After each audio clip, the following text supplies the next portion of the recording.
Welcome back and good evening. This is Jaracz from New Jersey Electric Vehicle Association. Today is Wednesday, August 9th, 2023, and we have a nice agenda, very well packed. Our first speaker will be Eric Quartello from Qmerit. He's a VP Corporate Development, and he's going to take us through what the company is doing and something about installing EV chargers at residences. This is most important for us.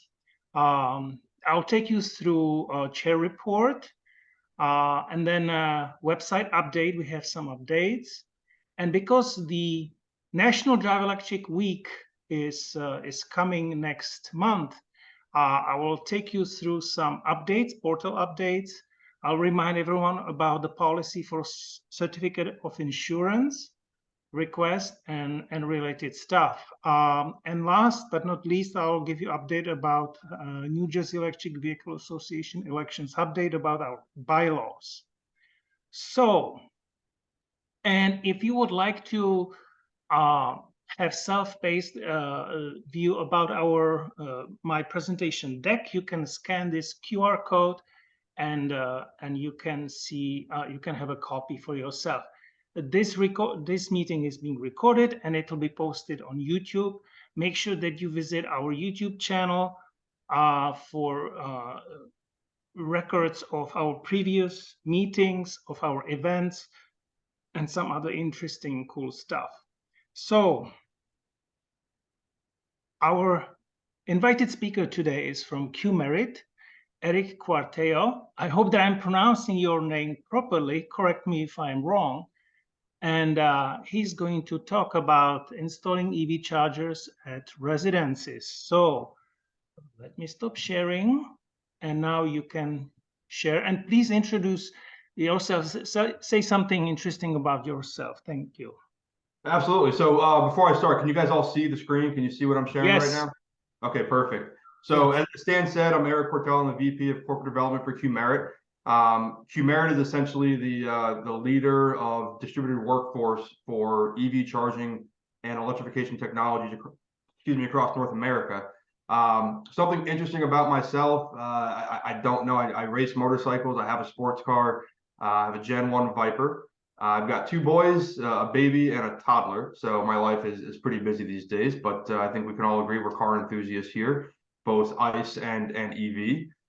So really what I wanted to do today was, I'm an elected official in my borough of Peapack and Gladstone, and I came across RideWise and some things they were doing, and through RideWise I was introduced to NJEVA, and I reached out to Stan to see if there was an opportunity for us to maybe partner with each other, help inform advocacy and education around EV charging and other electrification opportunities.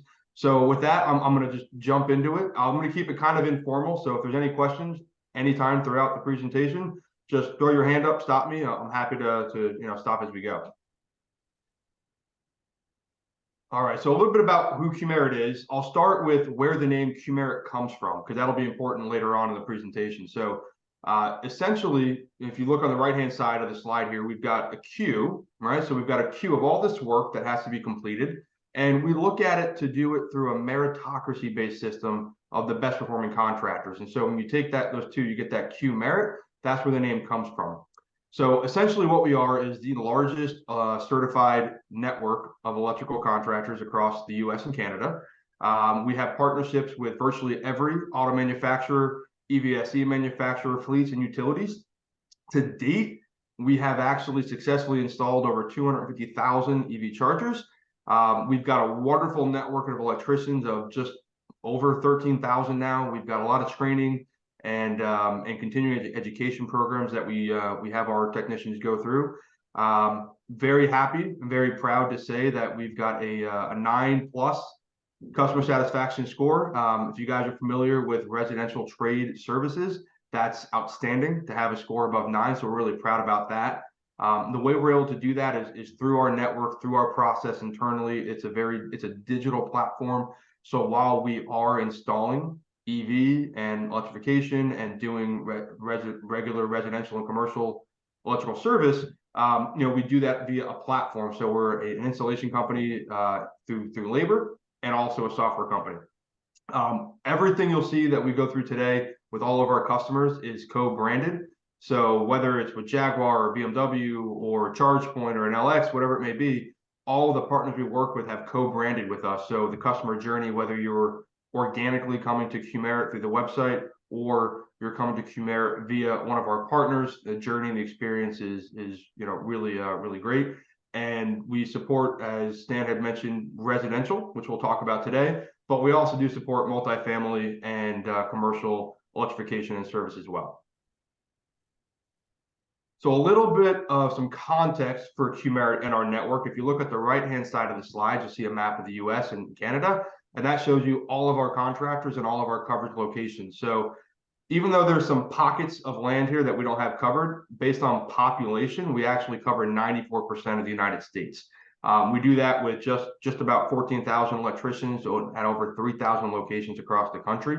The exact number is, I don't have it, it's counting, but 269,000 and counting EV chargers installed. And our network is pretty diverse, but 15% of them are small business or disadvantaged businesses that support our partnership. And you'll see we have 110 plus programs, 30 auto OEM and EVSE partners, and 60 fleet partners.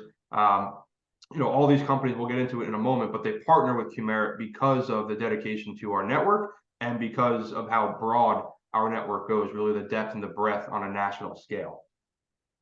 So a little bit about what we do at Qmerit. So as I mentioned, what we try to really do is make electrification easy. If you look at some of the stats here on the right-hand side, we've done over 100,000 generator installs. We've done over 50,000 solar integrations. When I say solar integration, we don't like to get up on the roof and do the solar installation itself, but from the inverter down, we'll do that installation, that work. Obviously, with that comes battery storage and installation. We've done almost 20,000 of those. And as I said, over almost 300,000 level 2 and level 3 DC fast charging installations that we've done. In addition to that, you guys are really probably aware that, oftentimes to support electrification technologies, to install an EV charger, oftentimes you need a panel upgrade. So if you look in that dark blue box in the middle, it says 86,000 panel upgrades. That's what our network has done to date. Bloomberg actually did a study late last year where they estimated across the US 45 million panels actually need to be upgraded to properly support consumers, electrical demand and sort of the future of electrification. And on average, I don't know, I'm assuming everyone on this call has an EV or knows someone with an EV. We see probably 40 to 45% of homes that we go to, about 40-45% need a panel upgrade to support an EV installation. So, and we can get more into that, but this gives you a nice landscape of how we do our electrification and some of the stats that we have across those metrics. Now, what I have up here is kind of showcasing all the brands that we work with, and if you'll notice, all of these brands on all of their electrification websites are co-branded, powered by Qmerit. This is something that we're incredibly proud of, that these auto manufacturers and EVSE manufacturers trust Qmerit enough. They partner. We have such a great partnership that they co-brand their sites and co-brand their collateral to work with Qmerit. I just did a pilot where I literally visited every single dealership in New Jersey and informed them that they have a partnership with Qmerit. A lot of times the corporate OEM communication doesn't transcend perfectly down to the dealership network. And so I went out and just basically brought QR code flyers. Everything was co-branded, business cards, to basically help make the process easier for the sales team and for the customer. So if you're going to a car dealership, I'm sure a lot of you know, they're there to sell you cars. They're not there to be experts on electrification, on policy, on rebates. Granted, I think we could all argue that if you're selling an EV car, these are things that they should know. And hopefully from my visits, and informing them and educating them on, how to help sell EV cars, that they'll be better at that. But again, this slide just shows the partnerships that we have. And again, the reason why all these brands like to work with Qmerit and prefer that their customers use Qmerit for their installations are all of our electricians are background checked. So your customers, your homeowners, they all have confidence and comfort in who's coming out to their home. All of our contractors maintain the insurance requirements from the OEM standpoint. Everything is permitted. Everything uses at least 6-gauge wire, and everything uses commercial components. We all know you can use aluminum, you can skip on a permit, you can use some kind of a plug you get from Home Depot that might melt in a year or two. There's ways to do things cheaply, and there's ways to do things properly and safely. And when it comes to installing a charger in your home, you want to make sure you're doing it safe. Stan actually knew of Qmerit from one of our sponsored programs, which is State of Charge. It's a YouTube channel by Tom Malogny. He's here in New Jersey, and he's been doing everything EV for over a decade now. So he's sort of the self-renowned expert. All the auto manufacturers lean to him. We did an installation. He's got a Rivian and an F-150 Lightning. We did a Ford Whole Home Pro backup with the bidirectional at his home, and we filmed that for his YouTube following. So, we've got a great reputation. These brands trust us because of how we vet our contractors, the training that we have, and sort of the guarantee that comes along with doing an installation with Qmerit. The end customer may not decide to use Qmerit, but it would be the recommendation of all these brands that you see kind of scrolling through here that they do work with the Qmerit installer. Now, a little bit around additional electrification. Solar's been around for a long time now. EV charging is now becoming more mainstream. But to look at this picture here, this is what we call, a microgrid or a nanogrid. And as you guys know, the fragility of the grid, it's more common. It's just not as robust as it needs to be. It should have been replaced probably 50 years ago. And now we're demanding more of it. And so if you have solar, applying a battery storage system, using a smart panel that allows you to load shed, is sort of the way that the future is going to be heading. We view this happening in stages, and obviously solar has already come out, and I can't even tell you how many people genuinely think or thought that, hey, if I have solar on my roof and the power goes out and the sun is shining, I'm good. Not the case, right? Unless you have a means of storing that energy that you've produced from your solar panels via a battery, you're just screwed just like everybody else. Now, we all live in New Jersey. I have a generator. Where we live here in New Jersey, I think a generator is a better choice. If you're on the West Coast, though, a lot of times noise restraints, lot line constraints, you can't have a generator. So, a battery is really a great option for that. But again, just want to highlight what this is. And an interesting fact, if you guys are aware, JFK Terminal 1 is actually powered by a microgrid in a partnership with Schneider Electric and Alpha Structure. That entire terminal is renewable via a microgrid structure on a much larger scale, of course, but with the same technology in mind. So just something interesting I thought I would share.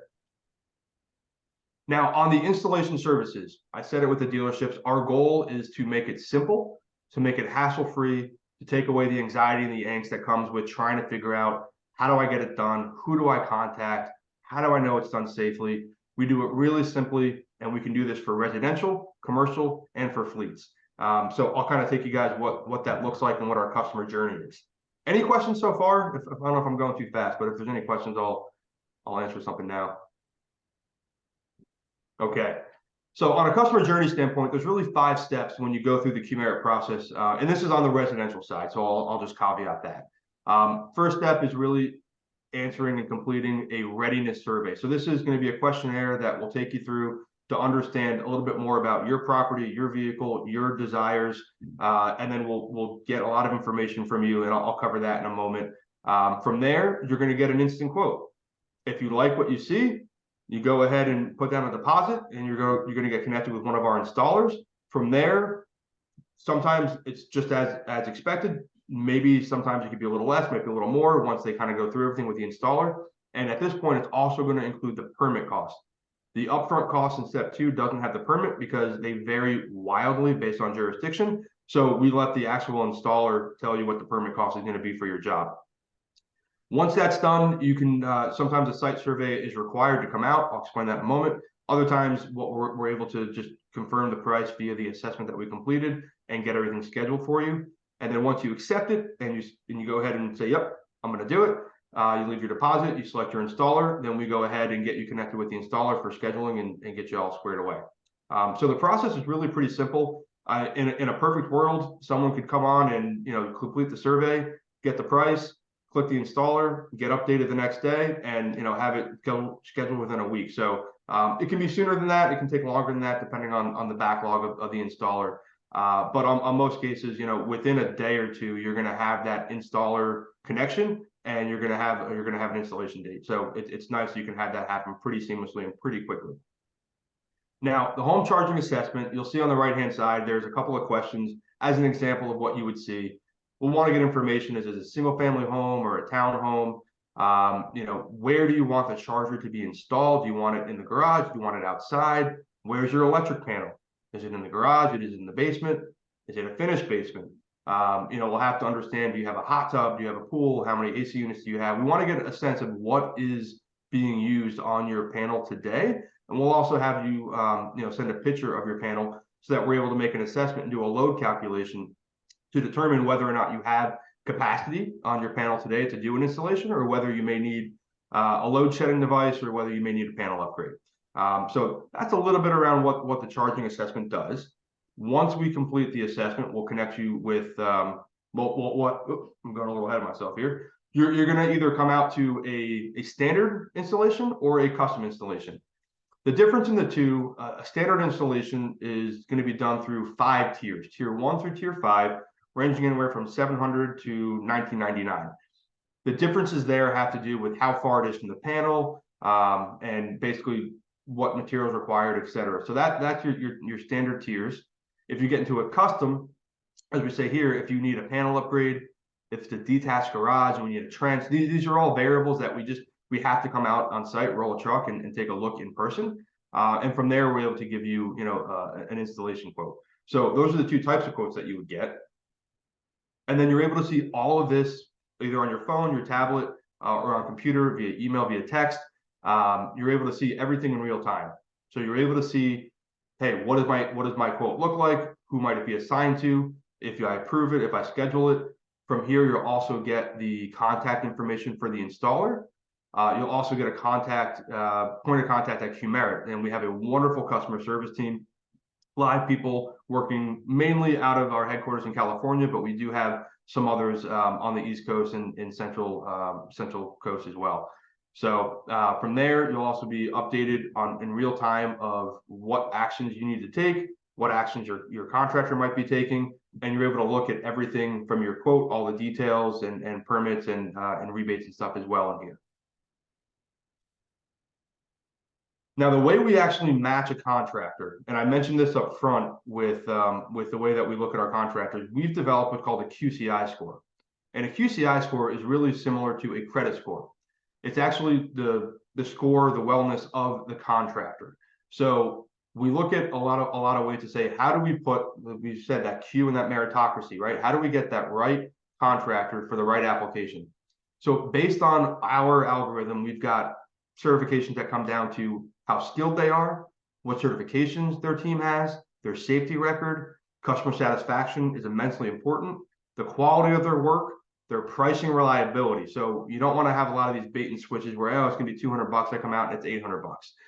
So, we really want to make sure that they're being upfront and being consistent on their pricing, and then responsiveness. So if you guys have done anything with people in the trades lately, it's hard to get someone to even answer the phone, let alone to call you back. So being responsive is really important for us. And all these factors come together and create a QCI score for our contractor. And that allows us to say, do we have a good contractor? Do we need to work on training for this contractor? And that allows us to provide the customer with the best contractor for their installation. So that's a little bit of how that metric works. Now, when we actually get a project confirmed, this is the exact screen you would see. This is a custom quote, right? So it's a little bit more expensive, but you're able to see everything on here, all the details of the quote, the price of the permit, what goes into that, if there needs to be a visit completed or not. And then on here, you can see on the cell phone image there, you can go ahead and scroll down, see all the details. You can even see all the rebates that you're entitled to. We partner with a company that, based on zip code across the country, will tell you any federal and state rebates you're entitled to based on your EV purchase or EV charger installation. So now, if all this looks good, everything sounds like what you're looking for, you go ahead and click that continue button, and we'll get you actually scheduled. Now, when you get it scheduled, we're gonna pull a permit. That's a must. We will not do any work without a permit. Can you get it done cheaper? Of course. Do we have contractors? Not Qmerit, but are there contractors out there that might say they're pulling a permit to get a little bit of an extra fee on top of it? There are. How do we circumvent that? We have oversight over the entire process. So we ensure they pull a permit. We need verification of it.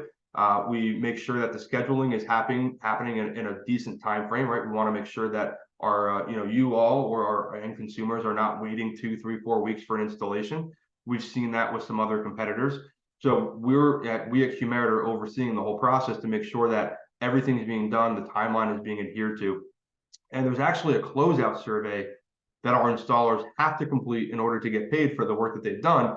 And this includes verification of the permit, applying the serial number of the charger they installed, and also giving a detailed breakdown of the work completed so that we have that information. Once that's all done, then the installation is completed. And we always do a wrap up with a customer satisfaction. As I mentioned, we're over 9. I think right now we're 9.2. It fluctuates week to week, but we're always above 9. And we like to understand not only how did Qmerit do, what was your experience at Qmerit, how would you rate them, would you recommend us, but also our installer. How did the installer do? Did they do a good job? Were they friendly? Did they communicate well? How do they present themselves? Are you happy with the work product? If you're not, what can we do to fix it?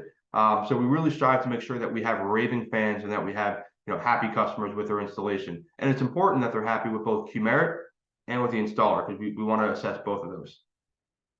Now, on rebates and incentives, I mentioned this earlier, we had the program. Within New Jersey right now, there are actually 6 different programs. The largest one, I think, is with JCP&L. It's up to $7,000.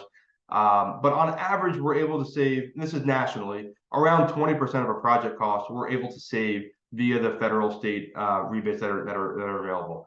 Now, within New Jersey, some of them could be an actual rebate. Some of them might be a credit on your utility bill. The state has a level 2 charger reimbursement for $250. Now, while we don't submit that information on the customer's behalf, we do make you aware of what you're entitled to, right? So a lot of times people, they just don't know. They don't know where to go. They don't know where to start. They don't know if they're getting the right price. They don't know if it's being done properly and safely. And they don't know that there's rebates that they're entitled to help shed the cost of their electrification upgrade to their home. So we handle all of that for you all. And that's essentially what we do. So I wanted to make sure that I had an opportunity to explain who Qmerit is, what we do, who we work with, and then what that residential customer experience looks like, and to make sure that I also explain, that there are rebates available, and we make sure that we present those to you as part of the process. So that's kind of my 10-15 minutes just to introduce who Qmerit is. I hope it was helpful. But if there's any questions, I would love to hear them.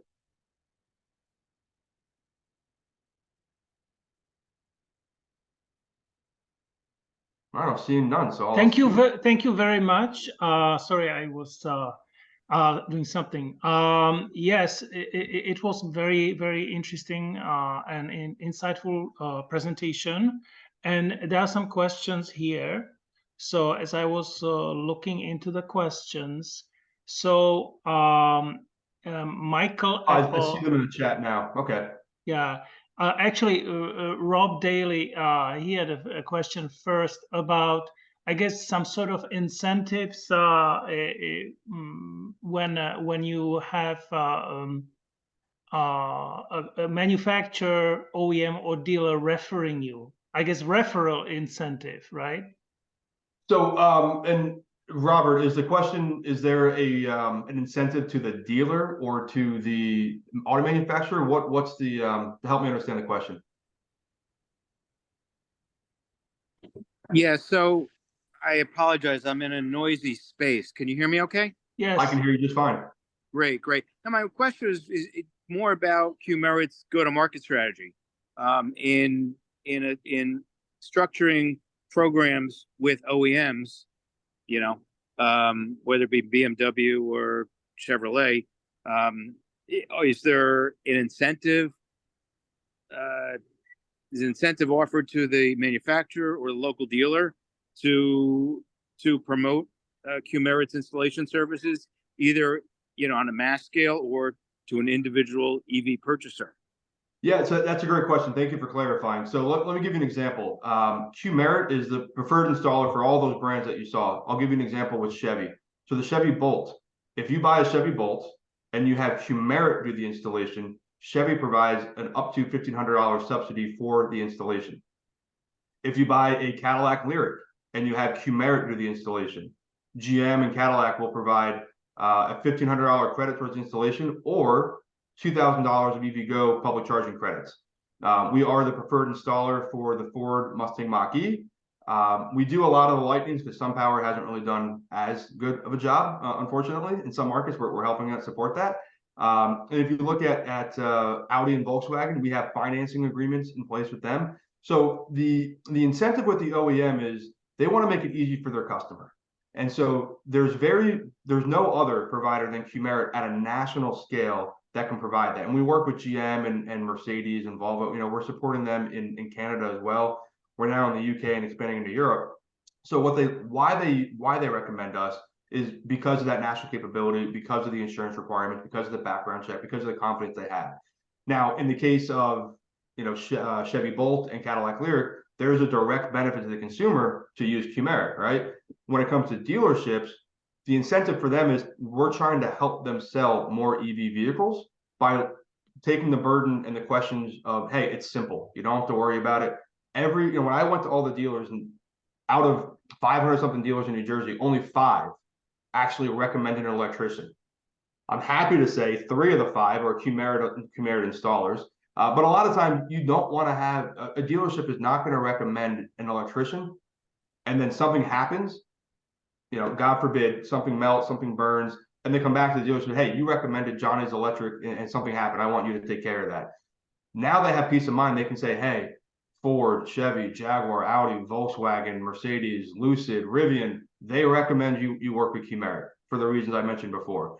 We are working on certain programs to try to drive more awareness at the dealership. So there might be, hey, a referral fee that goes to the dealer or the salesperson for referring them to Qmerit, and there might be another fee should there be a completed installation. So those are programs that we're looking at, Rob. But as I said with the one about Chevy and GM specifically, there's that incentive for the consumer to work with Qmerit, and the auto manufacturer gets the peace of mind knowing that it's being done properly. Okay, thanks for that clarification. And one follow-up, and I'll be brief because I see there's another question or so in chat. As you were going through outlining the process, it looked kind of familiar to me. And I checked back in my email, and close to a year ago, I went through this process. I didn't complete it, but I'm trying to remember how I was referred to you, and I suspect it might have been through JC and P&L. Is that a possibility that when I was looking at the JC P&L programs that they somehow through JC P&L I found a link to Qmerit and filled out the questionnaire? So not with JCP&L. We do work with a number of utilities on a national scale. We don't have a specific program with JCP&L, so it wouldn't have been through them. In fact, I think it might be PSC&G, I'm not sure, but they both may offer installation services. But if you did complete the survey or the survey looked familiar, it wouldn't have been through New Jersey utility. Okay, all right, thank you. Sure. And Michael Apple was asking about the program continuation when the Chevy Bolt will go to the next generation. I guess obviously it will, right? It will. So we were very upset a couple months ago when we learned that Chevy would sunset the Bolt, and we were elated when we saw last week that they were bringing back the Bolt program. So as long as the Bolt program is around, we're going to continue to partner with GM and continue to support those Bolt installations, and as well as the the GMC Hummer and the Cadillac Lyriq as well. Very good. Do we have any other questions? Just a comment, if I could, Dave Dragonetti. Eric, thank you. Great that Qmerit is doing everything you're doing, because as we know, there's a lot of barriers into people buying EVs, and electricians are not all the same. And in fact, we've seen reports over the last couple of years of some electricians, even maybe through Qmerit, have taken advantage of, let's say, that 1,500 and bumped the quote up to 2,000, so they're going to make an extra 500. So it looks like your tool is kind of addressing that. wondering how much success you've had with that. If there's been a lot of turnover in contractors, anything like that. So the only time we have turnover, our compliance, David, it's a great point and great comment, observation. Yeah, you're always going to have contractors. They're contractors at the end of the day. They're looking out for themselves. We understand that. So by controlling the chain of payment, and that's why we had that closeout survey, it really promotes, hey, you know, if you're doing any additional work, which they're more than welcome to do, right? We're going to be aware of it. You're not going to be able to overcharge on a permit or on an installation. That's why we have our tiered programs. If something gets kicked to custom, we're going to review what that is, right? We're going to ensure that that's in fact what's appropriate. You know, GM monitors that very closely because they don't want to see people kicking it to custom all the time, right? They want to try to see it fall within that subsidy that they provide. And if it falls above that, they want to know why, right? And so we're very closely monitoring that. And if an installer isn't doing a great job, if they're not wowing customers or we're not making raving fans, they won't be in our network very long. We really strive to make sure we have great best-in-class contractors, and not everyone is the right fit. I'm proud to say we have over 1,200 and counting of individual contractors right now. And, you know, yeah, there's some turnover, but we really want to make sure that we just have the right network performing the right work for our clients, both residential and commercial. Great. Yeah. And liability and risk is just, there's too much potential for trouble there. So thank you for doing what you do. I actually have a friend that just bought his first EV, so I'm going to be recommending Qmerit. Oh, well, thank you very much. Congratulations to your friend. It's a great transition. Right. And if you have any further questions, Eric, I hope this is okay. I put your contact information into the chat. Absolutely. Absolutely. If you think of anything in the future, by all means, you've got my email address. Feel free to reach out to me. You know, look forward to hopefully seeing you all in person one day, and I'll continue working with Stan and NJEVA. Very good. So do we have any further questions? If not, let's thank Eric again. It was awesome. And we hope that we will develop some further business relationship with our chapter. Our program manager, Andy, he's not available today because he's actually teaching at Raritan Valley Community College electric vehicle class. So but we'll connect. Okay. Well, thank you, everyone. Have a great evening. Okay. Are you leaving, or will you stay for the rest of the meeting? I was going to jump for another call that I'm actually 5 minutes late for. Okay. Very good. Thank you very much. Thank you. Okay. And I'm going to continue sharing my screen, and I'll do the entire presentation here.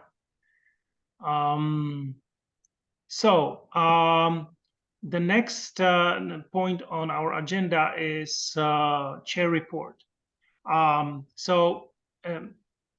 by the way, we didn't have meeting last month because I was traveling. So during July, we had two events, and both were steaming hot. The first one was in Lebanon, and it was managed by Mario Caballero, very successful event. And the other one was in Gloucester, in collaboration with the North Jersey Chamber of Commerce. It was with Dennis Burzan and Andy Samsu. So thank you, guys. I know that it was difficult, and we normally do not encourage shows in July, but if there are leaders to support it, why not? Michael, I recall that you have planning for Woodbridge Cruise Night on Tuesday, August 16th. If you want to say a few words about it, this is the time. You can unmute yourself. I remember that we had some issues hearing you. Can you hear me now? Yes. Okay, I think there's a problem with my headphones before. Okay, well, the cruise night, just a slight error, is going to be Wednesday, August 16th.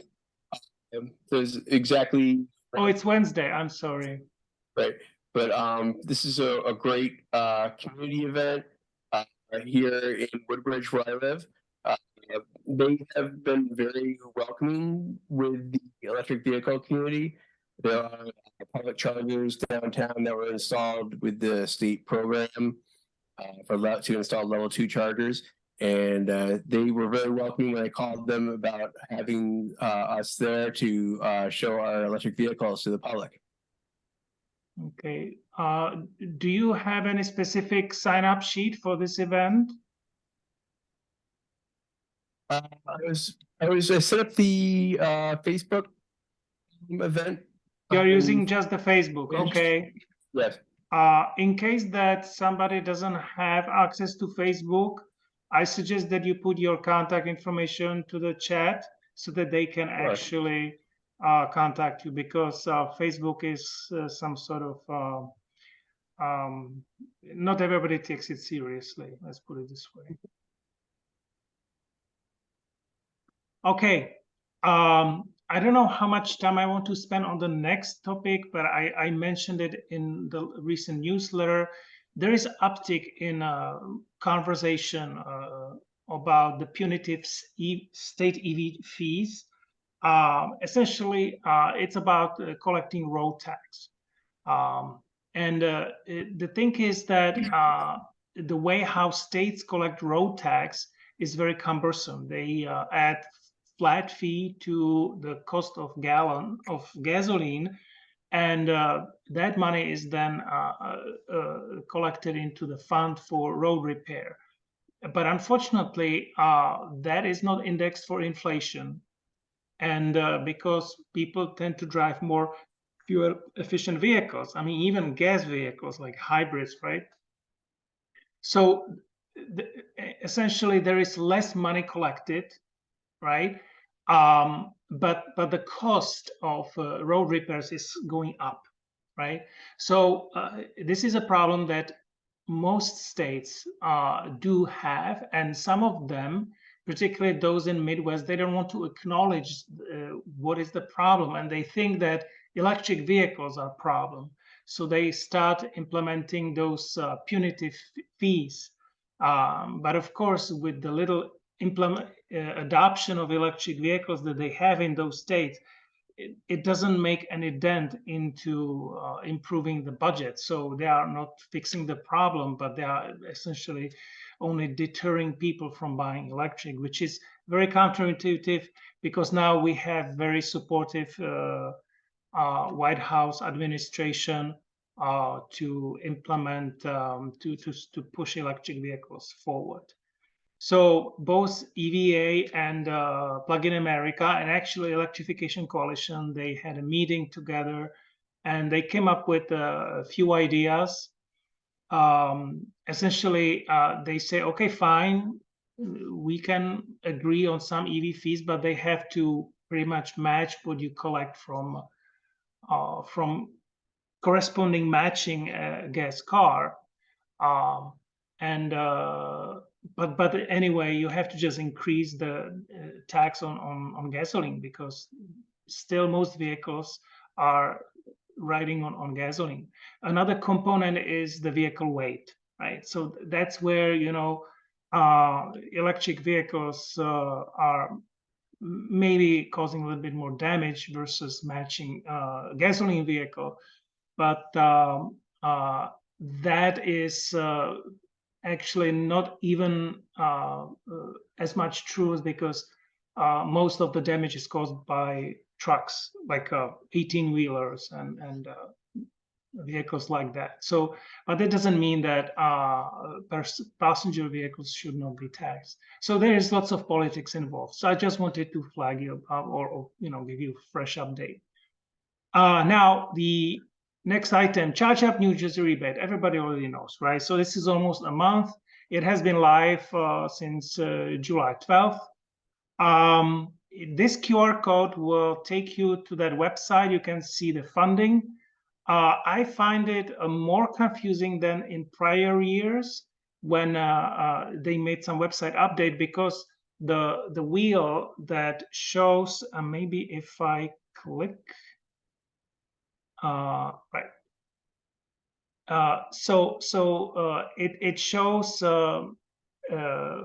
funding from the beginning, which is like 4 years ago, right? The total funding, 90 million.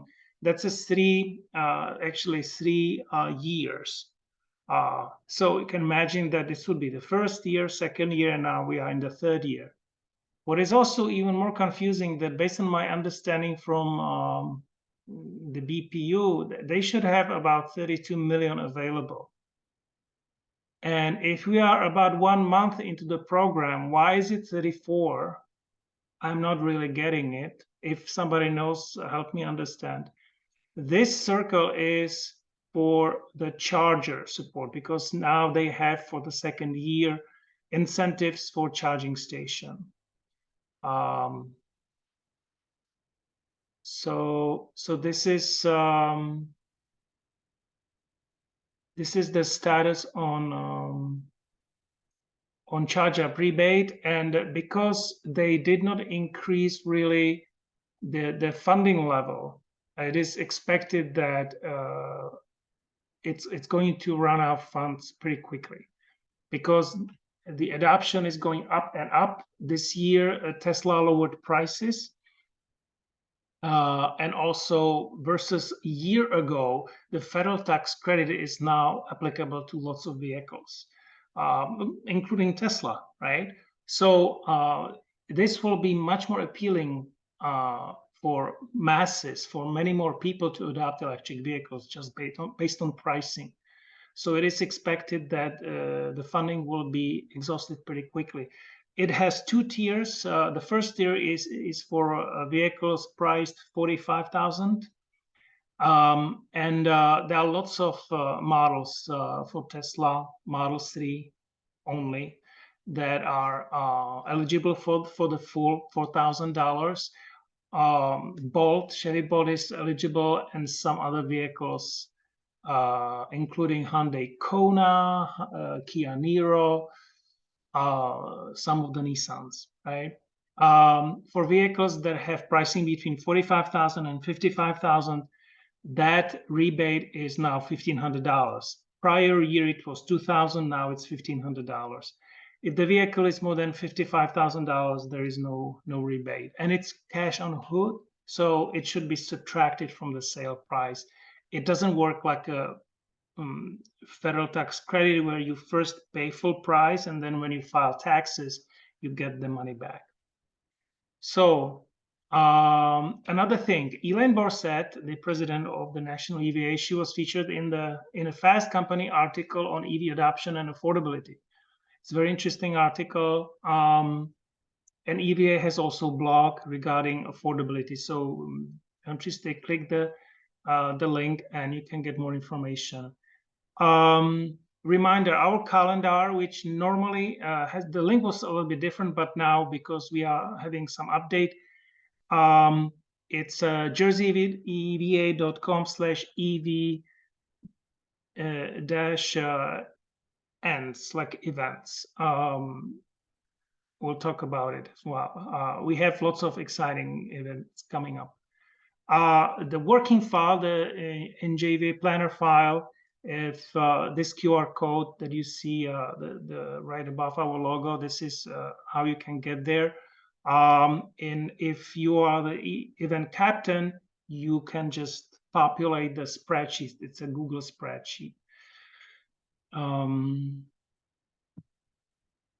I have this slide on benefits of New Jersey EVA membership. It's pretty much the one that I presented last year, so I don't want to, last month, 2 months ago. So I don't want to spend too much time on it, but really we would like to encourage you, if you are not a member yet, to join our chapter, because there are lots of benefits. We also have some funding available on our chapter. We plan to have stickers, so that we can give everyone a sticker. We are also planning to give everyone at least electronic business card, so that you can actually print it, and then we have lanyards, but the lanyards are given only if you actually come to event. And then you can put the business card, slide it into the lanyard holder, and it's awesome way how you can actually present yourself at EV show as a member of Electric Vehicle Association. So this is all coming up. Now update on our website. So let me click on this link. So now we have, the pictures have not been updated yet, but about us, we have the names a little bit more updated. We have Andy, we have Patrick, we have Dennis. I apologize for the misspelling. I'm going to take a note, send email to Andy to make a correction. And Tracy Wood, she's our liaison to Sustainable Jersey. If you do not see your face here and you are on the call, please send us your picture so that we can update the website with your picture, so that you have really respectable representation. This is the link for the events. So here is a, it's actually a hot link to our New Jersey EVA@gmail.com account that is being populated with our events. Like today, right? You can see that when I click on it is the meeting. Here is the registration link. And there are actually 2 entries. I didn't figure what's the best yet. This one is the repeated. It's a monthly meeting, so it's you can copy this invitation into your calendar and always block every second Wednesday in a month between 7 and 8 p.m.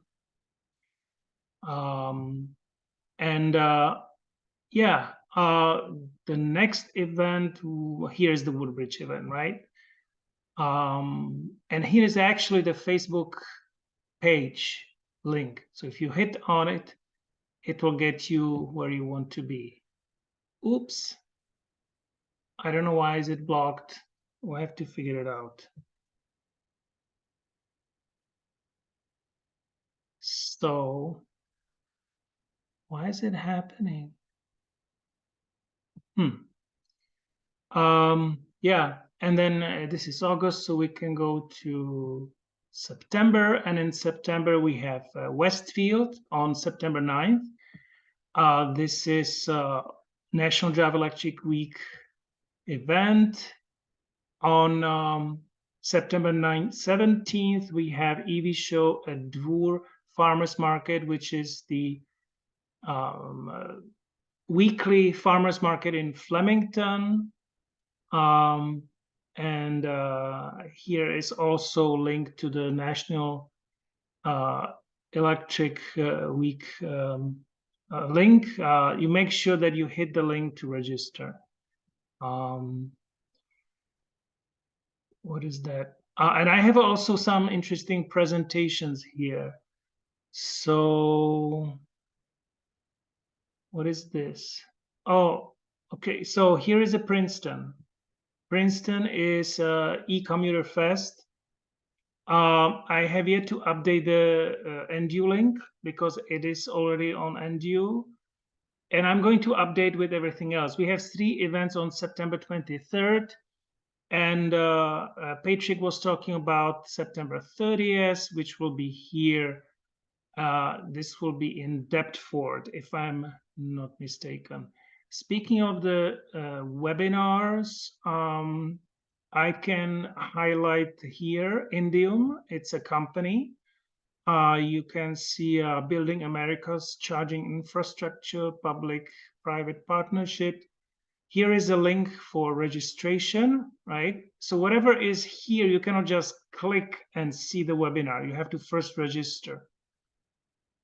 And you can copy it to your calendar, okay? So this is very versatile. Every Friday, you can also see that there is a EVA open office hours, live support. And this is actually direct Zoom meeting link. You hit it between 1 and 2 p.m. of our local time, and you can talk to Aaron Choate. He's admin, or admin. I think he's a director of events for the EVA. So he can help to answer some of the questions regarding Electric Vehicle Association. Here is Generation 180 EV Ambassador Meetup. This is also a regular meeting to register, right? So this is again registration link.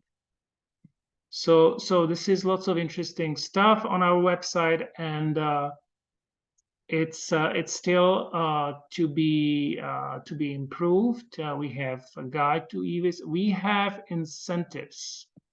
Andy updated it recently. So here we have New Jersey residents have a number of state incentives that help to reduce the cost of purchasing and operating an EV.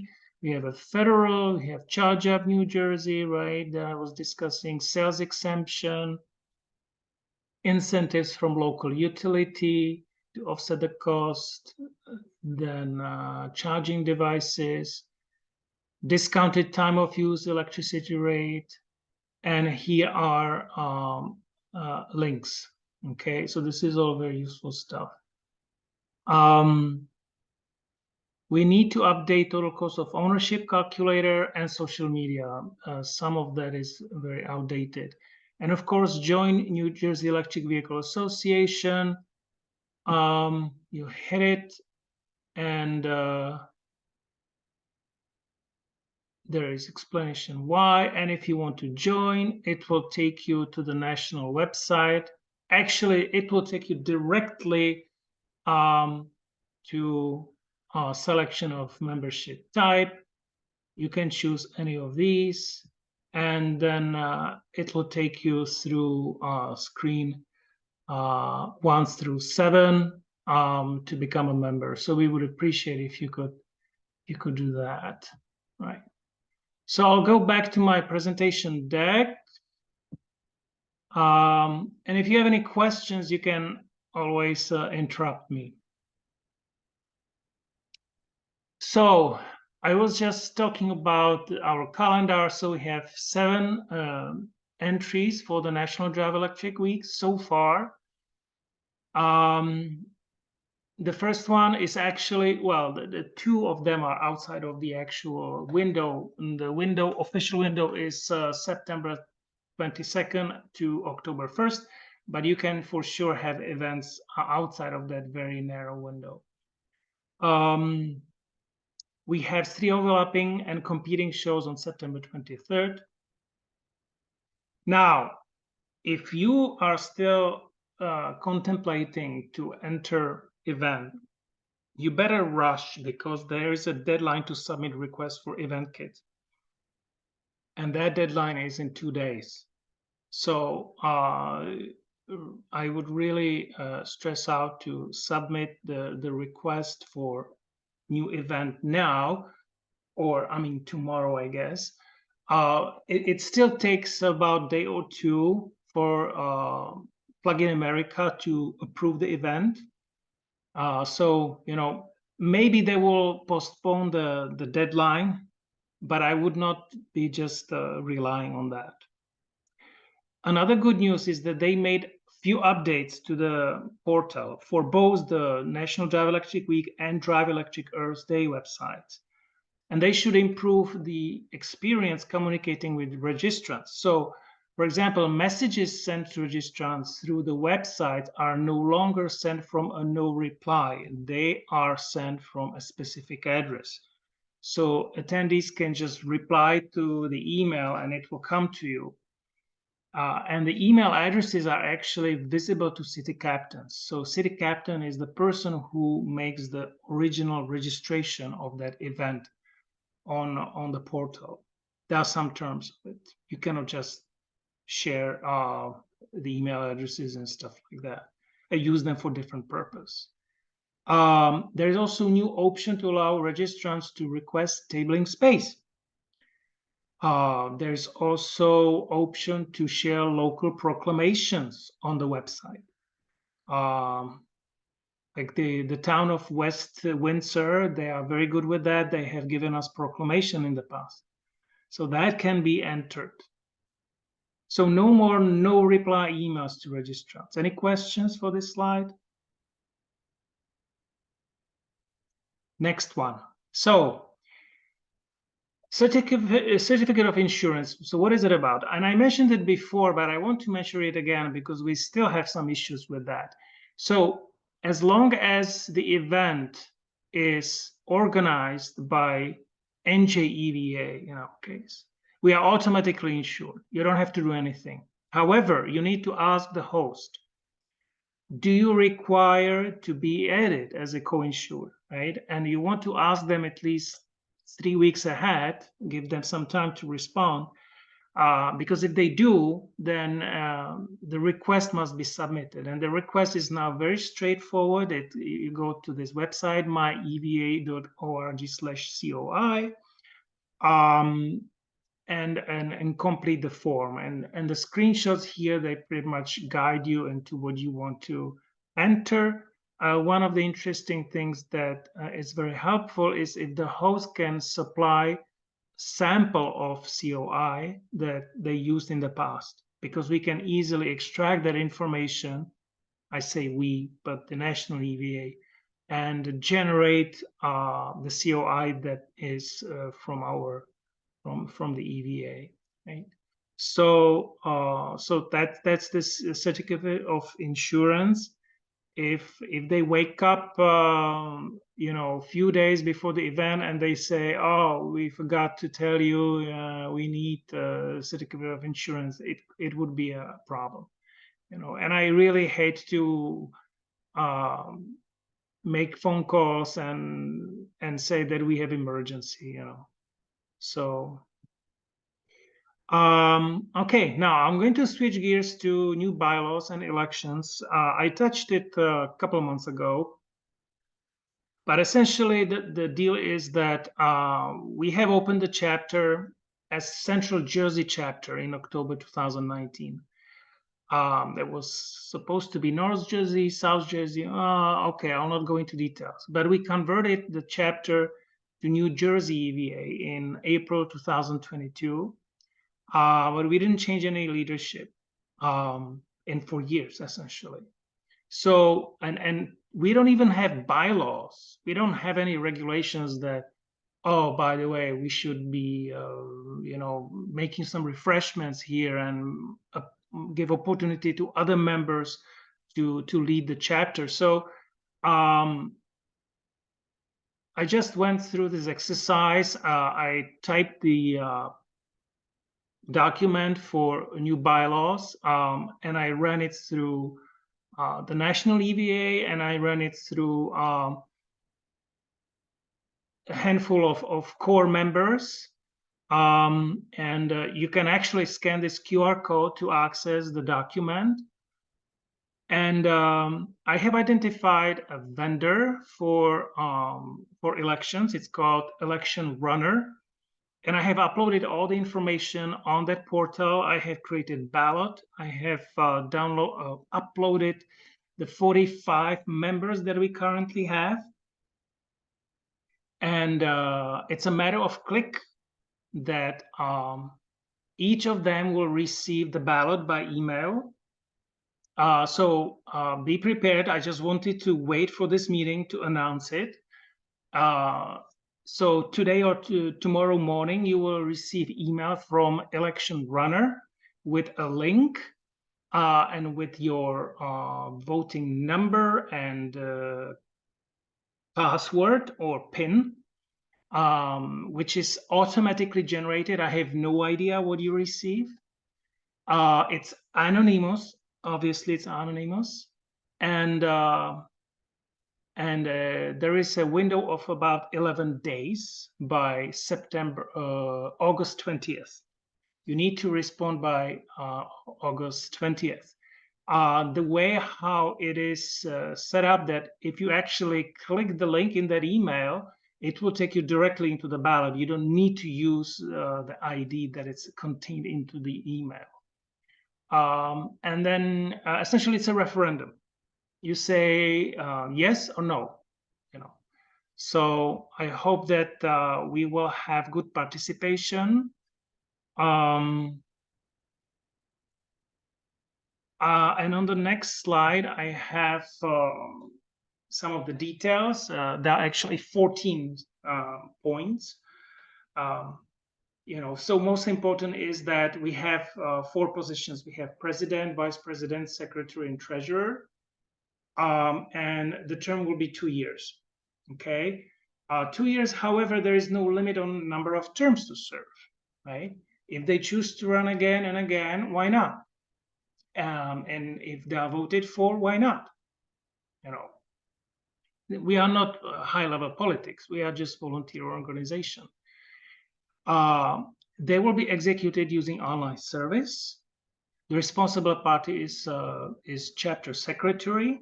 As an alternative, the president will arrange for the elections, which am I today.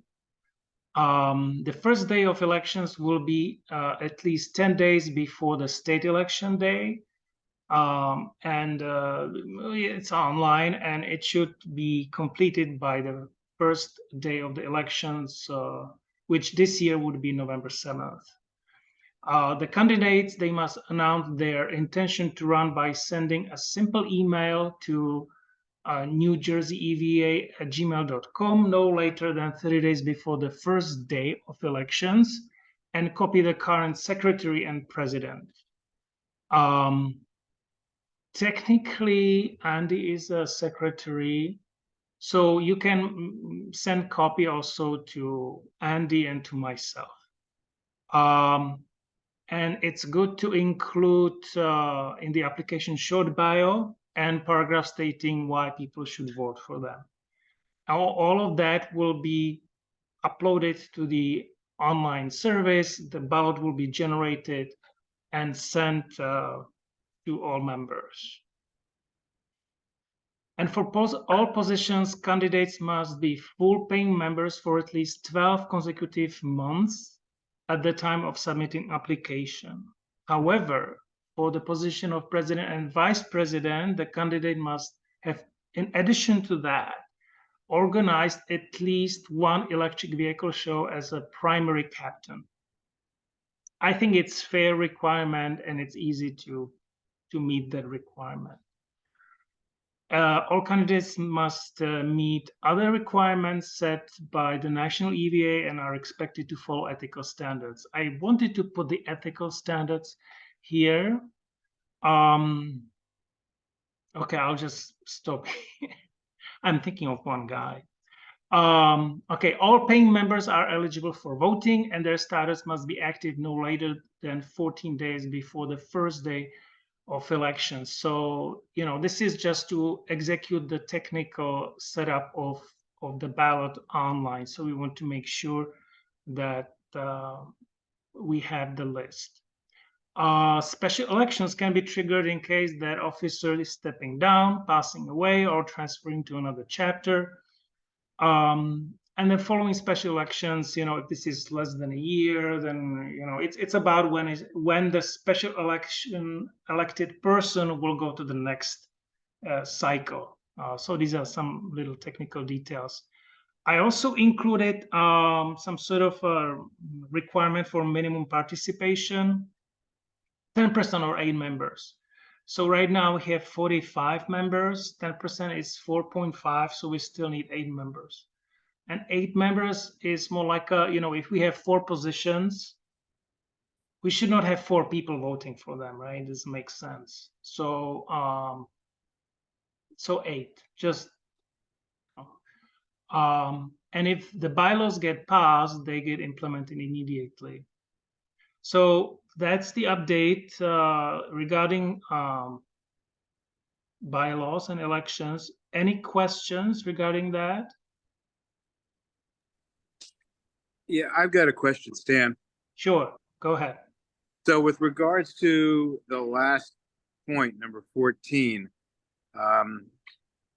how will the bylaws be passed? Will they be one of the items in the upcoming election?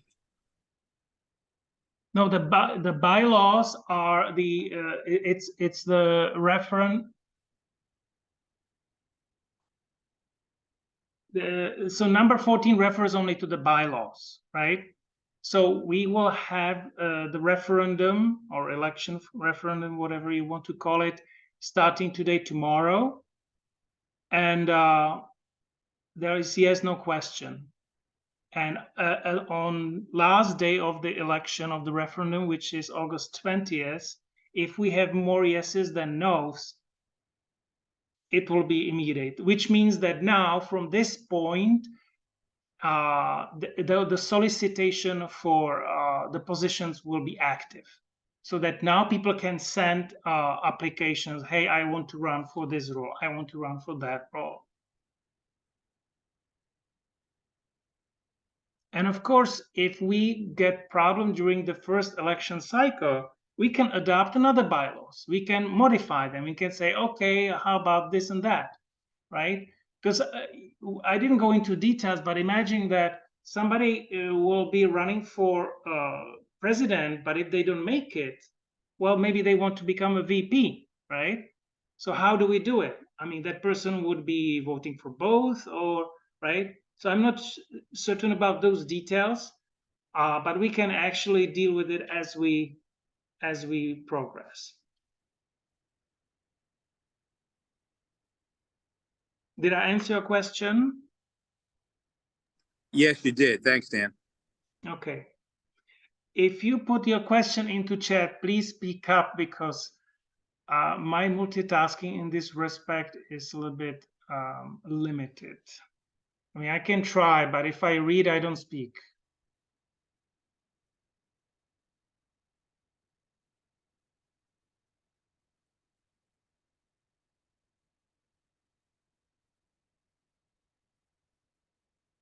Okay, I'll go to the next topic.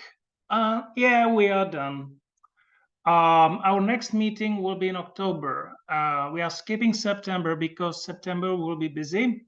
We will have lots of shows. So our next meeting will be in October. I'll give you update on the elections.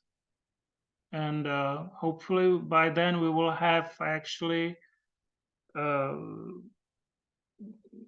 elections about to start, right? What time do we have? Yeah, I think we should stop now, and then we can go to some. Thank you for watching.